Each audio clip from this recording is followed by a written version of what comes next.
Hello दोस्तों, कैसे हैं आप सब। आशा करते हैं कि ठीक होंगे सभी आदमी। देखिए, हम पहली बार जो ये कंटेंट है, जो इस तरह का वीडियो है, वैसे तो यूट्यूब पे हमारा वीडियो चलता ही है, लेकिन जो इस तरह का कंटेंट है जो आप देख रहे हैं अपनी स्क्रीन पे, पहली बार हो रहा है हमारे साथ। क्योंकि बाकी के वीडियो में हमने पीछे के कैमरा से पढ़ाया है और आज पहली बार हम फ्रंट कैमरा के साथ आप लोगों के साथ आए हैं। देखिए, बेसिकली हम एक 9-10 तक के टीचर हैं और हम आप सभी लोगों को जो बेसिकली बिहार बोर्ड 10th का एग्ज़ामिनेशन है उसका जो प्रिपरेशन करने का क्या क्या तरीका होगा, किस प्रकार से हम लोग अच्छी प्रिपरेशन करें ताकि हम लोगों को अच्छे मार्क्स मिलें, और जो हम लोगों का सिलेबस है वो समय पे ख़त्म हो, समय पे समाप्त हो, और हम लोगों को किस प्रकार से किस किस कंटेंट के तहत किस किस कॉन्सेप्ट को, किस सब्जेक्ट को किस आधार पे कैसे पढ़ना है, इन सभी चीज़ों के बारे में आज हम लोग जानकारी लेंगे। देखिए, आप सभी जानते हैं कि जो आप 10th का तैयारी कर रहे हैं उसमें 5 सब्जेक्ट तो कंपलसरी हैं। एक छठा सब्जेक्ट हम लोग के बिहार बोर्ड में इंग्लिश है। इंग्लिश को कंपलसरी नहीं कहा गया है, लेकिन इंग्लिश का एग्ज़ाम होगा, उसके मार्क्स, आपके जो मार्क्स हैं, जो आपका डिवीज़न क्लियर करेगा, उसमें नहीं ऐड किए जाते हैं। मतलब जो बिहार बोर्ड के द्वारा जो मिनिमम मार्क्स रखा गया है 30, अगर इंग्लिश में आपका उस 30 से भी कम है तो आपको आपका रिजल्ट दे दिया जाता है, चाहे फर्स्ट, सेकंड या थर्ड, आपको फेल नहीं किया जाएगा। लेकिन ये जो बाकी के 5 कंपलसरी हैं, जो 5 कंपलसरी में आपका पहला आ जाता है मैथ, दूसरा आ जाएगा साइंस, तीसरा आ जाता है आपका एसएसटी। साइंस में 3 साइंस पढ़ने होते हैं, फिजिक्स, केमिस्ट्री, बायोलॉजी, और एसएसटी में आपका history, geography, polity and economics हो गया। उसके बाद आप देखेंगे कि आपको आपकी भाषा के रूप में चाहे आप संस्कृत रखें या मैथिली, ये 2 ऑप्शन मिलेंगे, और इसके अलावा भी ऑप्शन मिलते हैं उर्दू रखने का, फ़ारसी रखिए, पंजाबी रखिए, जो आप अपने लैंग्वेज के हिसाब से रख सकते हैं। मतलब इसे हम मदर टंग के तौर पर रखते हैं। तो जैसे हमारे यहाँ मैथिली का एक जोर शोर से चल रहा है तो मैथिली हम लोग रखते हैं। तो अगर आप मैथिली रखेंगे तो आपको 8 क्लास का हिंदी पढ़ना पड़ेगा। अगर आप मैथिली रखेंगे तो आपको 8 क्लास का हिंदी पढ़ना पड़ेगा, और इस हिसाब से हम लोग हिंदी की तैयारी करेंगे 8 क्लास का। लेकिन अगर मैथिली के अलावा आप संस्कृत रखते हैं तो आपको हिंदी भी 10 क्लास का पढ़ना पड़ता है। तो ये बेसिकली 5 सब्जेक्ट हमारे पास हैं जो कंपलसरी सब्जेक्ट हैं। साथ ही इसके बाद जो एक सब्जेक्ट आपका रह जाता है इंग्लिश, जो इंग्लिश का सब्जेक्ट है, ये सब्जेक्ट एग्ज़ाम हम देंगे इसका, लेकिन बेसिकली ये सब्जेक्ट हमारे मार्क्स को गेन नहीं कर पाएगा। ये सब्जेक्ट एक, ये समझिए कि आमतौर पे रख लेते हैं तुमको भी, इस प्रकार से इंग्लिश को रखा गया है बिहार बोर्ड में, जिसका सबसे बड़ा वजह है कि हमारा इंग्लिश बेस से ही कमज़ोर हो जाता है। सच माने अगर बिहार बोर्ड के 10th में इंग्लिश कंपलसरी कर दिया जाए तो कईयों के इंग्लिश अच्छे होंगे, क्योंकि पढ़ना ही पड़ेगा। जैसे मैथ है, मैथ पढ़ना ही पड़ता है, साइंस पढ़ना ही पड़ेगा, एसएसटी पढ़ना ही पड़ेगा, मैथिली पढ़ना ही पड़ेगा, हिंदी पढ़ना ही पड़ेगा। ये सारे के सारे सब्जेक्ट्स आपको पढ़ने ही होंगे। इंग्लिश पढ़ लेता है, लोग सोचता है कि पढ़ लेंगे इस प्रकार से। तो देखेंगे कि ये जो 5 सब्जेक्ट्स, इसकी तैयारी किस ढंग से किया जाए कि हमको अच्छे मार्क्स मिले, किस सब्जेक्ट पे ज़्यादा टाइम देना है, किस सब्जेक्ट के किस कंटेंट को, किस चैप्टर को, किस टॉपिक को अच्छे से पढ़ना है, ताकि हमारा जो रिज़ल्ट है, हमारा जो मार्क्स है, ज़्यादा से ज़्यादा हम गेन कर पाएँ। तो बेसिकली आप मैथ को उठा लें तो आप देखेंगे जो बिहार बोर्ड का भी चल रहा है शेड्यूल, तो बिहार बोर्ड में 100 मार्क्स के मैथ पूछे जाते हैं, लेकिन जो क्वेश्चंस होते हैं ना वो 200 मार्क्स के दिए रहते हैं। मतलब ऑप्शनल है। 100 ऑब्जेक्टिव मिलेगा आपको, जिसमें से केवल 50 ऑब्जेक्टिव ही आपको बनाना है, 50 ऑब्जेक्टिव ही आपको बनाना है। तो हमने जो ऑब्ज़र्व किया है, हम करीब 8-10 साल से स्टूडेंट को पढ़ाते हैं 10th के भी, तो हमने जो ऑब्ज़र्व किया है कि आप अगर मैथ्स के सारे चैप्टर को नहीं, जो 4-5 चैप्टर हैं, बेसिकली जो मेन 5 चैप्टर हैं, जिसमें से आप यकीन मानिए सबसे हार्ड चैप्टर स्टूडेंट को लगता है ना ज्योमेट्री, उसे छोड़ दीजिए आप।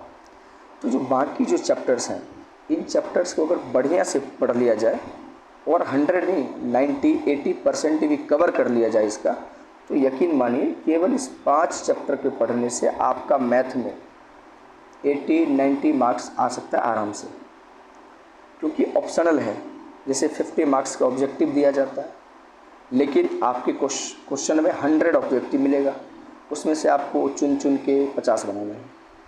फिर उसके बाद आपको 30 2-2 नंबर के क्वेश्चन मिलेंगे, उसमें से आपको चुन चुन के केवल 15 बनाने होते हैं।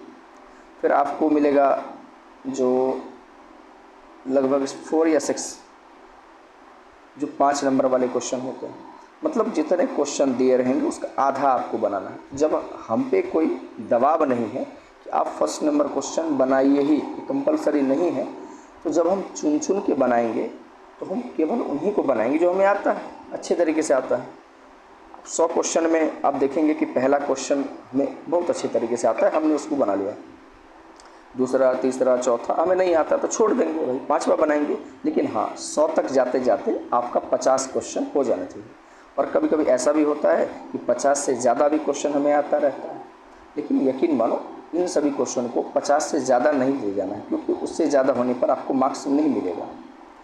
हालांकि जो टीचर्स हैं वो इरिटेट होकर आपके मार्क्स काट भी सकते हैं, है ना। तो इस हिसाब से, हालांकि OMR पे होता है तो कटेगा नहीं, बस 50 क्वेश्चन आपके चेक किए जाएंगे केवल उसमें से। बाकी जो एक्स्ट्रा आपने सही भी बनाया है वो क्वेश्चन ऐड नहीं किया जाएगा। बस इसी तरह से साइंस में भी होता है।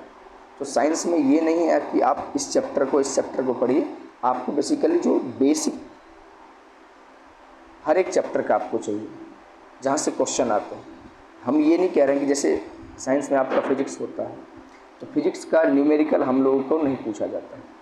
न्यूमेरिकल पर हम लोगों को ध्यान भी देना नहीं है, क्योंकि हमारा यहाँ 2 टारगेट है, फर्स्ट नॉलेज एंड सेकंड जो हमारा है वो हमारा एग्ज़ाम है। अच्छे मार्क्स लाने हैं, डिवीज़न अच्छा होना चाहिए, ये हमारा उद्देश्य होता है। तो इसीलिए साइंस पे क्या करना है आपको कि तीनों जो साइंस की तीनों फैकल्टी हैं, फिजिक्स, केमिस्ट्री एंड बायोलॉजी, इन तीनों को पढ़ना है और इनके ऑब्जेक्टिव को बहुत अच्छे तरीके से कवर करना है। क्योंकि ऑब्जेक्टिव अगर आपका कवर है तो 50 मार्क्स आपको देके जाएगा। हालांकि साइंस में 20 मार्क्स के प्रैक्टिकल होते हैं जो स्कूल आपको देता है, और 80 मार्क्स के बिहार बोर्ड आपसे एग्ज़ाम लेता है बोर्ड के माध्यम से, और 20 मार्क्स के स्कूल में आपको प्रैक्टिकल मिलेगा। तो जो 80 मार्क्स है उसमें फिर हाफ अगर कर दें तो 40 मार्क्स के ऑब्जेक्टिव पूछे जाते हैं। तो 40 मार्क्स का अगर ऑब्जेक्टिव आपका साइंस में क्लियर है तो यकीन मानो बेहतर स्थिति है, क्योंकि उसके बाद आप सब्जेक्टिव बनाएंगे तो मार्क्स तो बढ़ना तय है। अगर आपने ठीक ठीक लिखा है तो कोई गारंटी वाली बात नहीं है कि मार्क्स बढ़ेगा ही बढ़ेगा। अगर आप ठीक तरीके से किए हैं तैयारी तो आपका मार्क्स बढ़ेगा। फिर बात करते हैं SST पे। SST में हमारा हिस्ट्री आ जाता है, ज्योग्राफी आ जाता है, पॉलिटी आ जाता है, इकोनॉमिक्स आ जाता है। तो आपको जो मेनली फोकस करना है वो हिस्ट्री पे करना है और ज्योग्राफी पे, क्योंकि इसका सिलेबस थोड़ा सा बड़ा है, बाकियों का थोड़ा कम है। अब हालांकि ऑप्शनल है तो आप हर एक सब्जेक्ट का बस बेसिक कॉन्सेप्ट को क्लियर रखेंगे, आपका ऑब्जेक्टिव मतलब कुछ को छोड़कर, अब कुछ तो ऑब्जेक्टिव ऐसे भी होंगे ना जो गहराइयों से दिया हुआ होगा, तो सभी का तो बात नहीं करेंगे, लेकिन कुछ ऑब्जेक्टिव ऐसे होंगे जो आपसे नहीं भी बनेंगे। बाकी का ऑब्जेक्टिव आपको बेसिक जो आपका नॉलेज है वहाँ का उससे कवर हो जाएगा। SST हिस्ट्री है, हिस्ट्री थोड़ा सा टफ सब्जेक्ट है, क्योंकि इसमें जो बातें दी गई हैं हमने पहले से कभी नहीं पढ़ा इस बातों को। क्योंकि जो होता है हमारा 8, 7, इसमें हिस्ट्री का कोई वैल्यू नहीं होता। SST तो स्कूल में होंगे, ट्यूशन में कहीं होता है कहीं नहीं होता है, लेकिन 10th में हम लोगों की मजबूरी बन जाती है पढ़ना, नहीं तो कौन छेड़े इस दिलेर को, हिस्ट्री को। इसके बाद आपका ज्योग्राफी है, ज्योग्राफी हम लोग बेसिक पढ़ते रहते हैं। पॉलिटी है, ये थोड़ा नया आ जाता है, और नया हालांकि कुछ नहीं है, लेकिन पीछे जो बैक में हमने 6, 7, 8, 9 तक अगर आपने हर एक सिलेबस को कवर नहीं किया है तो ये आपके लिए नया हो जाएगा 10th में आके।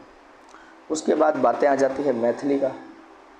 मैथिली का पूछो ही नहीं, मैथिली इतना अच्छा सब्जेक्ट है, आपका मार्क्स अगर गेन करना है, आपको अच्छे मार्क्स लाने हैं, तो ये 2 सब्जेक्ट आपको कम पढ़ने पर भी सबसे ज़्यादा मार्क्स देगा। इसमें कुछ तो सब्जेक्ट से होंगे, जैसे 100 में 60 एबव सब्जेक्ट से होंगे और 40 के आसपास ग्रामर होता है। तो मैथिली हिंदी में क्या होता है कि कुछ दोनों में सेम हो, जैसे ग्रामर है तो ग्रामर मिला जुला के दोनों में सेम ही होगा, बस उसमें लिखना हिंदी में, इसमें लिखना मैथिली में।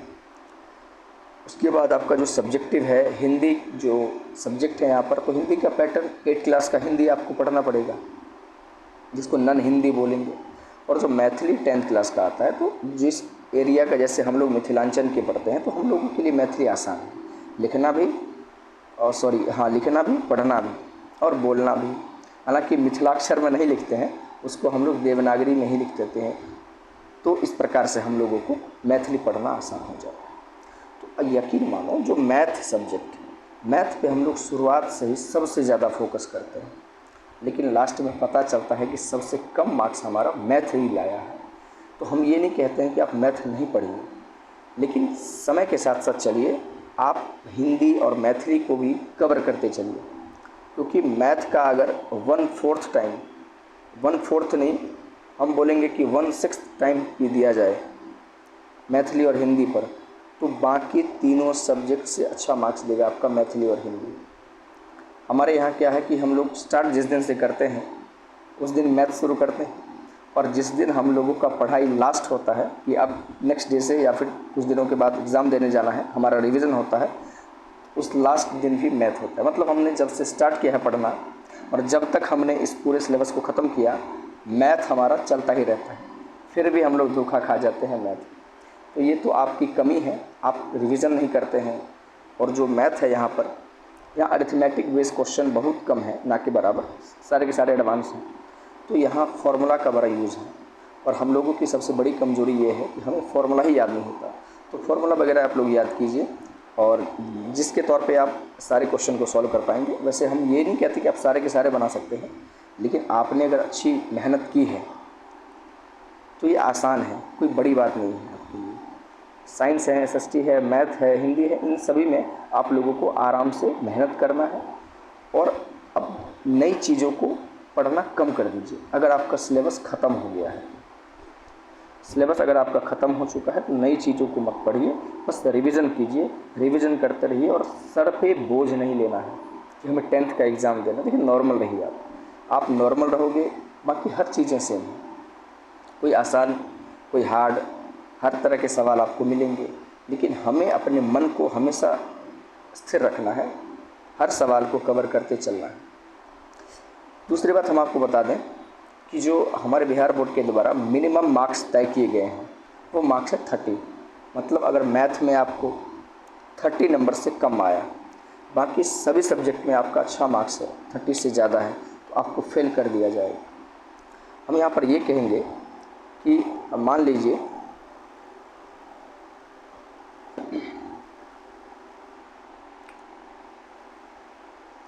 कि मैथ में आपका कम मार्क्स है,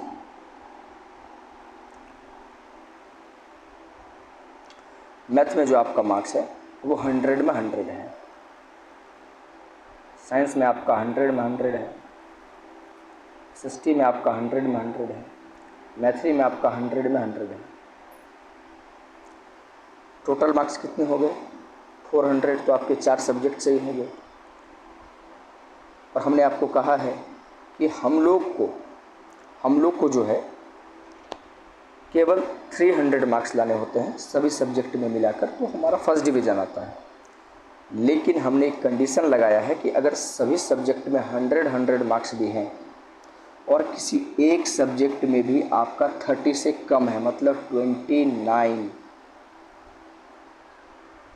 तो आपको फेल कर दिया जाएगा, आपको साथी फेल कर दिया जाएगा, आप फेल हो गए।